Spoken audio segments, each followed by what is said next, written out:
Guys, ito si Ace. Kagagaling niya lang sa school. Uminom na siya ng Cebu. Ayun si Marie, kumakain siya ng bilo-bilo. Mag-hi ka naman, ah! Ayun, nahiya siya. Ayun, si cellphone siya. Kachat niya yung jowa niya. Sana all. Masarap ba yan? Go, kumain ka. Tapos, may assignment daw sila. Asa yung assignment mo?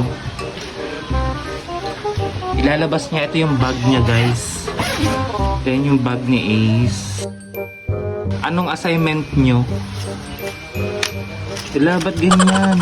Natupi-tupi na. Ayan yung assignment ni Ace. Ayan. Nagawa ko. Ang galing ko. Ano yan? Plus? Nagawa ko. Tingin. Ito daw yung Tama yan. ginawa ni Ace. Ayan. 2 plus 4, 6. 6. 10. Tama. Ay, shit. Marunong siya. Marunong ka na mag-plus. Tignan mo. Ayan. Ganyan yung ginagawa mo. Hello po. Gagawa po tayo ng assignment ko. 4 plus 7. O, sige nga. 4 plus 7. Ganyan yung ginagawa ni Ace. Gumagawa siya ng assignment. Ang sagot ay 11. Tara! Marunong, parakparan mo naman yung sarili mo.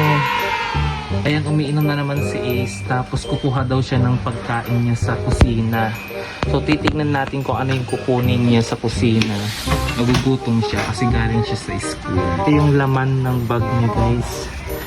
Meron siyang maliit na bag. Tapos ito, papel, mga notebook. Ang gulo. Ayan na si Ace. Ano yung kinuha mong pagkain? Anong pangalan niyan? Kakanin mo mais. Cheese. Ayan, kakain muna siya, guys, bago siya mag-answer. Ito yung pagkain niya. Pichi-pichi. Kain na. Yummy. Patingin. Pakita ka dito habang kumakain ka. Sarap. Masarap. Anong lasa niya? Ayan. Kunin natin yung madaming cheese.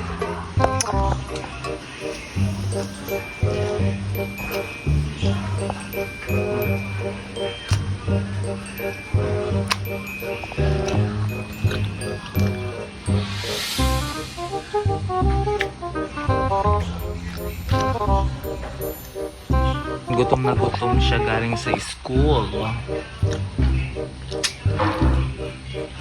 Ayan, dahil ubos na yung sito niya, kukuha na naman siya ng inumin niya. Ayan na siya, may dala-dalang sito. Siyempre, makikiinom ako.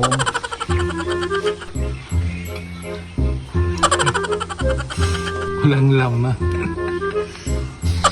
So ayan, magbabay ka na sa kanila. Bye! Yay!